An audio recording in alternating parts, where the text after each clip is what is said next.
O rei filósofo, como crítica da demagogia e ideal regulador da política, a figura do governante filósofo, não deve ser lida como fantasia escapista, mas como resposta a um diagnóstico severo sobre a vulnerabilidade das cidades, a sedução da demagogia, quando a condução do comum se submete à retórica que adultera a vontade popular. A democracia degenera em espetáculo e abre caminho à tirania. Contra essa deriva, a filosofia propõe um critério.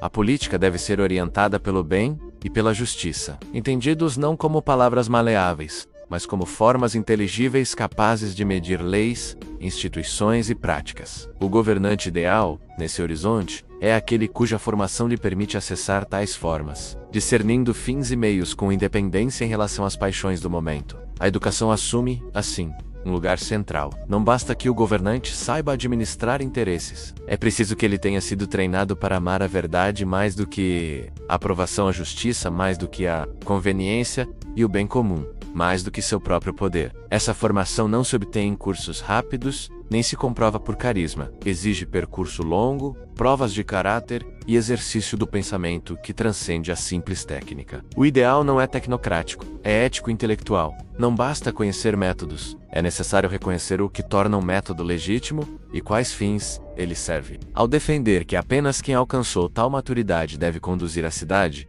a filosofia não pleiteia uma aristocracia econômica, mas uma sofocracia, isto é, uma hierarquia de competência moral e racional. A crítica à demagogia, nesse quadro, não se confunde com desprezo pelo povo. Ao contrário, supõe respeito pelo cidadão enquanto sujeito de razão. É precisamente porque as pessoas merecem governantes, à altura da sua dignidade, que se rejeita a manipulação e se combate a superficialidade emocional. O governante filósofo não é um tirano esclarecido, é um servidor que, tendo visto com mais nitidez as formas do justo e do bom, submete-se a elas. Sua autoridade não é a do medo nem a do espetáculo, mas a da razão que se dispõe a prestar contas, aceitar o contraditório e corrigir rumos quando necessário. Transposta para o presente, a proposta funciona como ideal, regulador capaz de orientar reformas e avaliar práticas. Em sistemas complexos, nenhum indivíduo encarna plenamente a figura. Por isso, as democracias maduras distribuem inteligência por instituições, conselhos,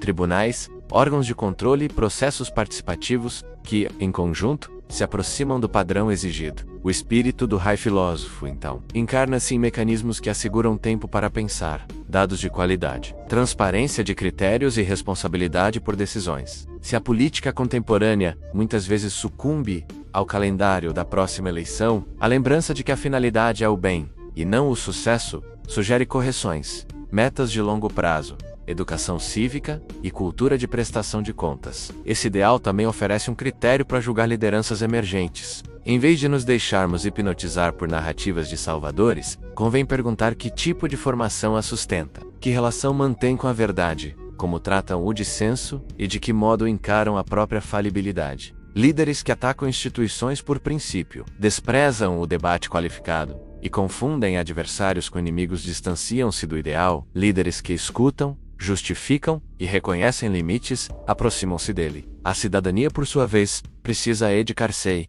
para valorizar esse segundo tipo, ainda que pareça menos excitante, porque é ele que protege a cidade da oscilação permanente entre euforia e desencanto. Ao cabo, a imagem do high filósofo não é convite à utopia descolada, mas instrumento de crítica e de construção. Serve para medir a distância entre o que temos e o que devemos buscar, oferecendo um norte quando a bússola dos interesses gira demais. A política, assim compreendida, volta a ser a arte do possível orientada pelo desejável, e não um teatro de urgências que se alimentam de si mesmas. O ideal permanece, não como exigência de perfeição, mas como lembrança de que não basta governar. É preciso governar bem, isto é, segundo uma ideia de bem que não se curva a modismos. Se a cidade deseja ser livre, precisa aprender a ser justa. Se deseja ser justa, precisa desejar o bem. E, para desejar o bem, precisa vê-lo. É essa visão que a filosofia oferece. E é a esse horizonte que a política deve, humildemente, referir-se.